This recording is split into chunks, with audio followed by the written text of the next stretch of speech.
Hi, I'm Dr. Evelyn. Welcome to my channel, Evelyn the Advocate. Today, we're going to talk about what it actually means to be an advocate. And I have my publisher here, Melanie Davis. Melanie, welcome back. Evelyn, thank you so much for inviting me to come on your show. I really enjoy spending time with you. And I'm looking forward to this episode because you are Evelyn the Advocate. And I know that I'm going to use the word tried to be an advocate at different times. And just in getting to know you and learning from you, I have found out where I've really been doing it wrong. And I think it's extremely important information. So I'm excited for you to share what you've been teaching me. Thank you so much, Melanie. Glad to have you back. What is an advocate? Really? Not just the legal meaning. What does it mean in daily life, family, work, healthcare, and community? What do you think when you hear the word advocate, Melanie? My first thought when I hear advocate is kind of like I picture somebody legal, like a lawyer who's stepping in and kind of legally representing me as an advocate. And then I think about someone who maybe just speaks for me, when I might be struggling with something and I kind of need somebody to speak for me.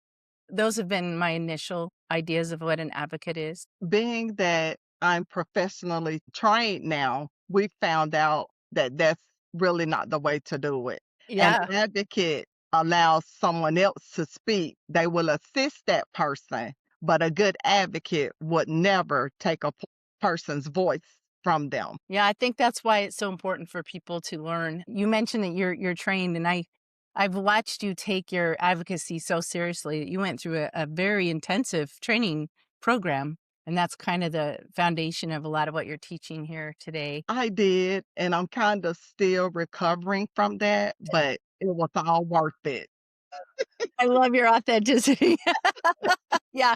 Well, that just goes to show how intensive and how much time and effort you've really put into understanding this topic. And yeah, that's funny. So, Yeah. Evelyn, could you kind of explain the root word or where advocate comes from? The word is actually Latin, and Mm, the definition of it is for oneself.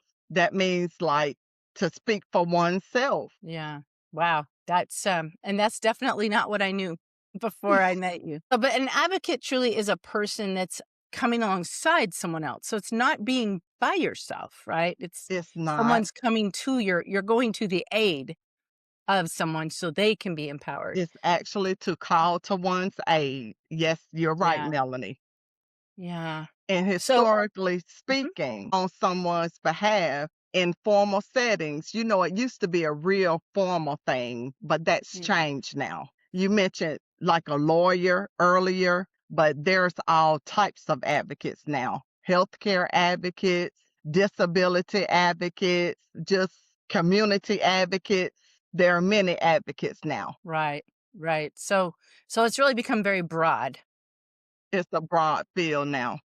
And I think that's where there gets to be a lot of confusion about Yeah, what an advocate actually is, because back when it was a tighter definition, a legal advocate, like that's the word we'd often use. yeah. But now that it's become so broad, obviously, an advocate in a social setting is not going to do the same things that someone would do in a legal setting. Consider myself as a community advocate. Mm, Just being out in the community with real people and using some of my experiences just to try to assist them if they would like to be assisted. Because, first of all, you have to get permission. well, that's interesting. Yeah. Yes. Yeah. I know that's something we've talked about. The fact that, okay, now I'm going to be authentic. Okay. Okay. So one of the ways that I've learned from you that I've been doing advocacy wrong is that I see people who are in need and I see their problem and I think that they don't see it. So I have to go and rescue them to help them out of the situation that they're in. And in the process, I'm failing to let them be strong and have That's their own right. voice. You have to allow that individual to keep their independence because Yeah. Yeah. because what's going to happen to them when you're gone? Yeah. And Right. I'm guilty of that. I've done the same thing not knowing, but I think I'm we glad all that are. we I know think better that's now. Yeah, I think that's a common misconception. I see this a lot in politics, especially, and all sides. This is not anything to be confrontational about, but I think we can all look at sometimes politicians sort of assume our voices and incorrectly without really listening to what we're wanting because they're very much they should be advocates. That's what they should be doing. Yes. But when they're not listening to what their constituents are actually wanting them to do, that's a perfect example, I think, of where advocacy is being done wrong. That's an Um, example of without clarity, advocacy can cause harm, much oh, harm, a lot. and that's yeah, and when you take someone's voice, you're actually weakening them instead of empowering them, and then you're not helping them at all. That's So correct. yeah, that is really why what you have to teach is it's extremely important. And so many of us are advocates in different ways, in different settings. So it really is important. So could you share some of I talked about the way I see myself doing it wrong. Can you kind of go through some of the different ways that we advocate incorrectly and then maybe expound on the ways that we should be doing it? I can say, like, putting your personal opinion in someone else's situation. What advocate is not, there's actually three counterfeit. Counterfeit number one, the rescuer. I'm guilty of this myself, just as you mentioned earlier, Melanie, but this is what we thought, and it's not correct. The rescuer shows up with solutions before asking questions like that because you don't have the facts. You're going on your own assumptions and you're moved by pain and you want to immediately fix things. That's definitely not the correct way to advocate. It feels helpful. You may shrink them and then it will become all about you. The person that really has been affected can unintentionally shrink because of the advocate trying to rescue them. It becomes all about the advocate, and the attention is taken away from the real cause and the real issue. That makes me think about just the analogy of when we use something to kind of support, like if let's say you have a broken arm, right? And you have a cast, and the cast is kind of helping the bone heal, but it disables the muscles completely. So when the cast comes off, the muscles are weakened. And I think when you completely overtake someone, you're literally weakening them in the process. You I are. can see where And that, yeah, just as the example that you just made, the cast is temporary. It's not to stay on the injury permanently. The yeah. advocate is temporary, but I'm pretty sure a good advocate, if you ever really need help, you can most likely go back to that person, but that's not a permanent fixture in your life because there are so many other people that need help. Right. Well, I can see why, I'm looking forward to get to the part where you talk about what to do to be a good advocate, but I can see where just having your focus be on strengthening the person is the primary objective. When you look at it from this vantage, that without doing that, you're leaving them potentially in a Yeah. worse position because they're weaker because you stepped in. Not So, only strengthening that person, number one, the first thing mhm. to advocacy is listening. That Mm, is what you're trying to do. You have to listen. yeah. Now, let's talk about counterfeit number two, the spokesperson. We talked about this a few minutes ago. Speaks for someone instead of helping them to speak, actually taking that person's voice. And that's not what a trained advocate does. I think that's what a lot of untrained advocates do though. I'm telling you that it was my impression of what advocacy was. It was standing out and speaking for somebody. But it's And it's necessary really sometimes in a legal well, situation, an emergency, or to access barriers or something like that. It's necessary, but that's not what an advocate automatically does. It should be temporary. You should be speaking for someone temporarily. yeah. Because remember, you have to be invited and you were not actually there when the situation happened. Earlier, well, some time ago, I did say writing a book helped me to heal. So expressing myself was a very important part of my healing. So I think that that would be the case for a lot of people. I, Maybe. I think I think it could even be said that by writing your book and expressing yourself and being heard, you became an advocate for yourself. I Yes, mean, it's sort of filling that role of making meaning, but empowering yourself. And then in the course of empowering yourself, your story becomes an example that empowers other people. And, that's really why our stories are so important, because when we share our stories, we're not assuming someone else's, we're just giving our experiences, and then they can learn from it. yes. Other ways people can advocate is at a doctor's office or at a family meeting. But everyone should have a chance to talk, not just one person. And sometimes I think, when I think of an advocate, and tell me if I'm right or wrong, in a situation like that where you're going to a doctor or even a family meeting, a person who is feeling quieted, silenced, doctors sometimes can silence us. They don't want to hear what we think. They want us to do what they tell us we are supposed to do.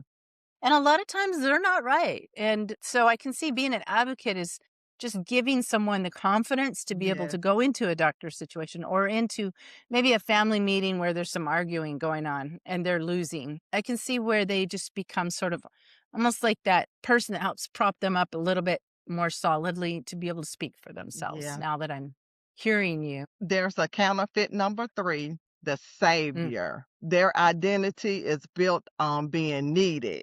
I think I was like that too. I'm guilty of that.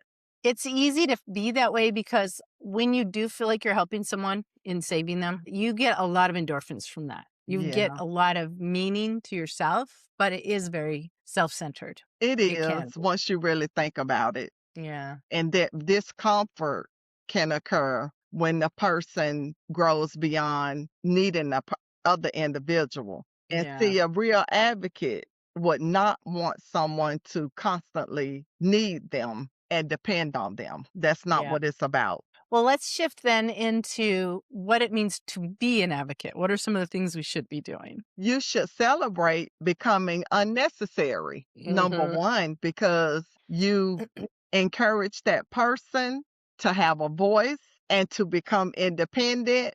So that's a celebration when you Yeah. become unnecessary. That's really the ultimate goal. Yes. All right. The 4 anchors of real advocacy are presence over agenda. Just be present. You don't place your agenda onto the person that actually needs the advocacy. Listen before acting. I'm really, really working on that. I'm working on that. For real. And I have to ask myself, whose agenda am I carrying? It's not mine. But it's funny that we're talking about this because I will say that I haven't been doing it completely wrong, but I've been doing a few things right because Mhm. I'm not a selfish person. And Yeah. my goal Yeah. is to help other people. It's just a matter of knowing how to most That's effectively right. help someone. Yeah. And anchor two is information, not direction. Provide full information. That'll take away some of the chaos Mm, and yeah. things will be very clear. And we have to respect someone's decision, even if we don't agree with it. It's not your decision. That right there is very important because let's be honest, sometimes people just make bad decisions. They do. And in your opinion, you might see them continuing to make a bad decision. Right. But until they're ready to make a different one, you aren't helping them. You can share your opinion with their permission, Right. and you have to trust the individual with their own life because that life Right. belongs to them. That's a powerful statement right there. Yeah. Anchor 3 is proximity without possession. You can stay close, but don't claim ownership. And I have noticed that a lot of people do this. And when things don't go their way, they may use the phrase, after everything I've done for you, you are That's a never supposed to cliche. do that. Not Yeah. ever. Yeah. And yet it's such a, it's like a cliche phrase, which simply means it's been used a lot. So, Yes. yeah. I think moms say that a lot. Yeah. After all I've done raising you, you need to be what I want you to be. Anchor 4, voice amplification, not replacement. We've just said earlier, you can help someone to find words, translate if need to be, If it needs to happen, speak with, not instead of. Speak with that person, but do not take their voice. Only substitute their voice is when it's necessary. Wow, Evelyn, these are really eye-opening things to hear. I And I know you know have a lot more to teach about it. God So I just know it's wanted us to be in the right perspective. We don't want to be online putting out misinformation and doing stuff the wrong way. You know what I'm saying? I don't want to Mhm. be that person. Yeah, it's so important. Wow, Melanie, we're almost out of time. Too bad we have to stop now, but we're going to do a part two. Please join us. See you next time.